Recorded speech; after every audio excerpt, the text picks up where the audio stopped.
안녕하세요. OX 문제풀이 강의 개강하겠습니다. 총 6회차로 진행이 되고 회차별로 페이지 수로 나갈 겁니다. 오늘 수업을 들어보시고 내가 이걸 따라가는데 조금은 버겁다, 지금 복습이 덜 돼서 그러시면은 예습하실 수 있는 예상 페이지로 말씀을 드릴게요. 얘가 총 페이지가 206페이지여서 1회차당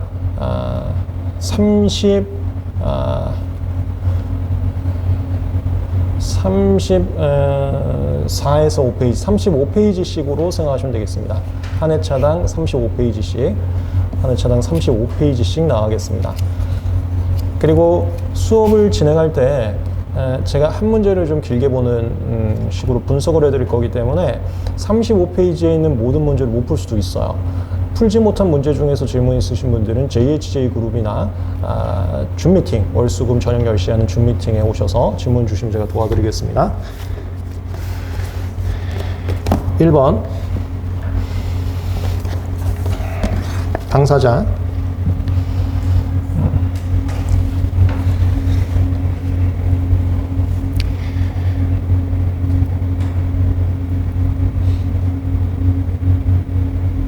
절차 충칙 중에서 당사자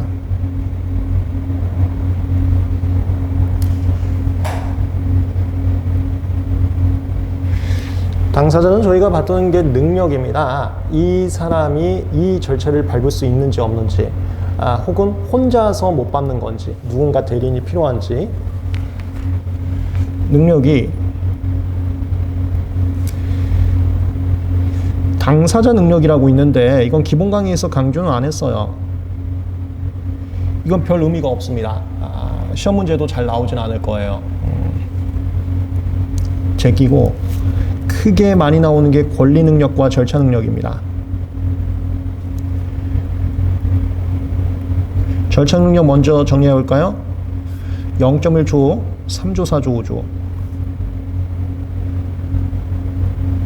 절차 능력이 문제 있는 사람들은 아예 그 절차를 못 밟는 건 아니고 대리인이 있으면 밟을 수가 있어요.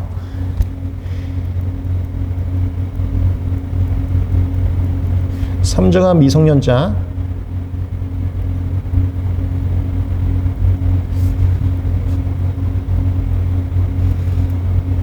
4조가 비법인, 5조가 제의자입니다. 미성년자 같은 경우는 법정 대리인이 꼭 필요합니다.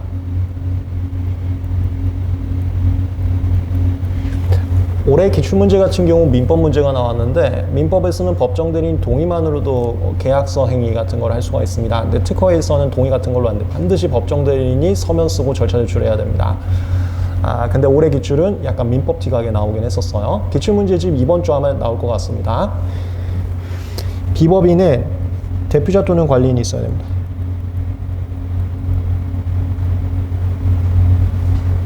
제의자는 특허 관리인이 있어야 됩니다. 이게 국내에 있는 임의 대리인 얘기하는 겁니다. 다만 예외들도 시험 문제 많이 나와요. 독립해서 법령일을 할 수 있는 경우에는 예외가 존재합니다. 그리고 국내 체류하는 경우는 예외가 존재합니다.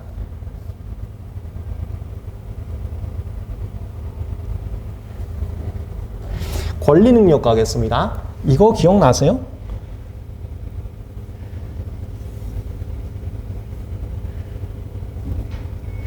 왼쪽은 절차 능력만 할 수 있으면 할 수 있는 절차고, 오른쪽은 권리 능력과 절차 능력이 다 할 수 있어야 할 수 있는 절차.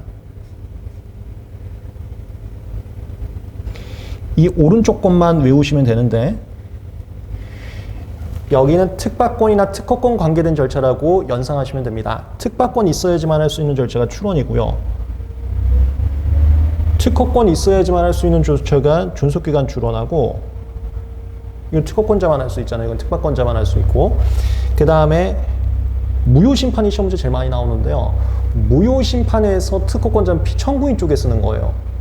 청구인 쪽이 아니고요. 그게 특허권자야.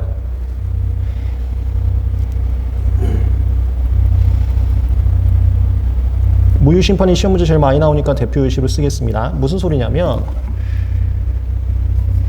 특허 무효심판 제기하면 청구인, 피청구인이 존재합니다. 판례 강의에서 다 정리했죠. 청구인이 이해관계인 또는 심사관님이고 피청구인이 특허권자입니다. 이거요. 여기에 특허권자가 등장한다 이거야.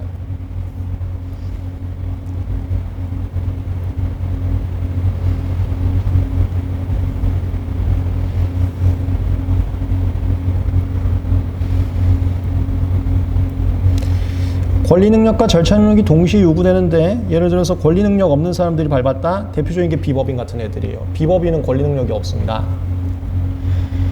권리 능력은 자연인과 법인만 존재합니다.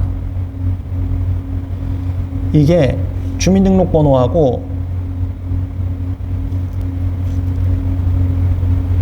법인등록번호, 이 번호가 있는 사람들이 권리 능력이 가질 수 있어요.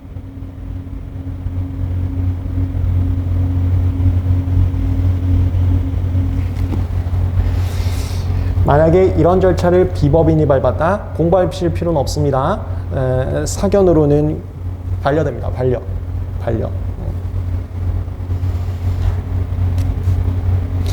절차 능력만 있으면 할 수 있는 대표적인 절차가 시험 문제 많이 나오는 게 심사청구인이에요.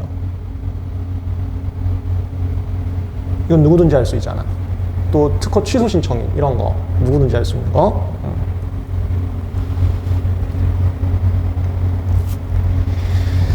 그 다음에 요거 하나만 더 합시다. 미성년자가 법정 대리인 없이 절차 밟았다. 얘는 무효사유입니다. 비법인이 대표자 관리인 없이 밟았다. 조문에 없어요. 근데 사견인데 무효사유예요.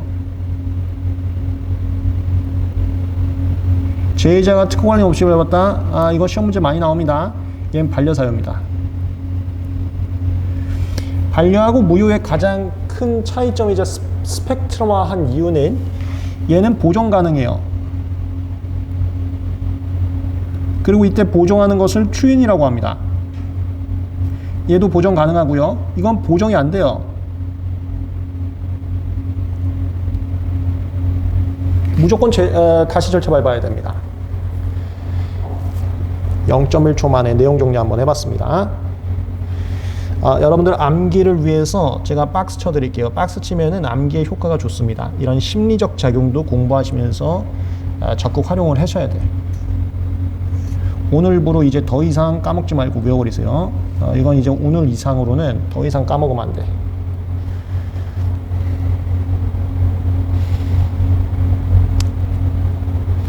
문제 보겠습니다. 10페이지 1번 당사자 1번. 문제 밑에 보면 판례형, 주문형, 사례형이라고 써놨습니다. 그 밑에 건 안 써놨네. 그게 기출문제 스타일이 주문형, 판례형, 사례형 세 가지가 있어요. 자신한테 약한 유형이 무엇인지 체크를 좀 하라고 해놓은 거고요. 체크를 하면 뭐가 도움되냐?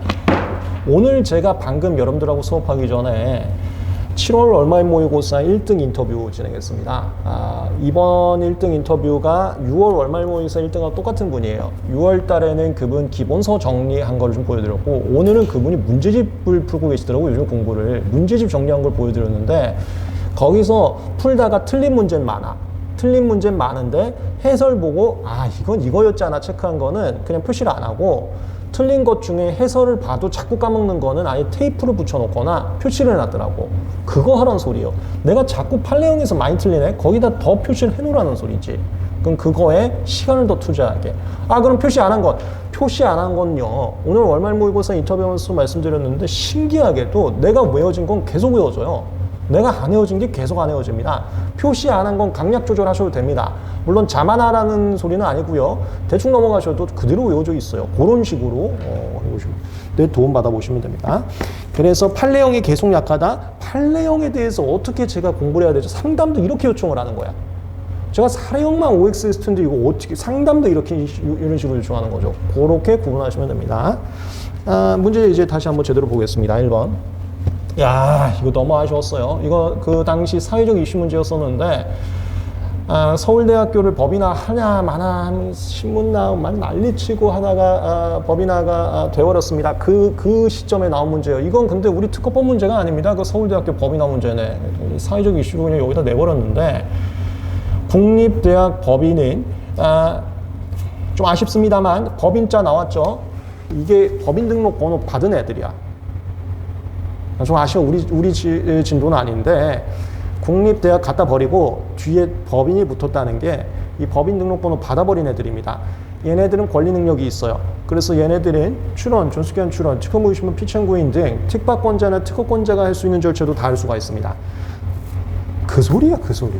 근데 제가 여기 해설에도 써놨지만 과거에 서울대학교 같은 경우는 이런 법인이 아니기 때문에 서울대학교가 특허나 상표권을 가질 수는 없었어요. 근데 어떻게 운영을 했냐면 산학협력단을 다 만들었다고. 산학협력단은 다 법인 등기 있어요. 법인 등록번호 있습니다. 지금도 산학협력단으로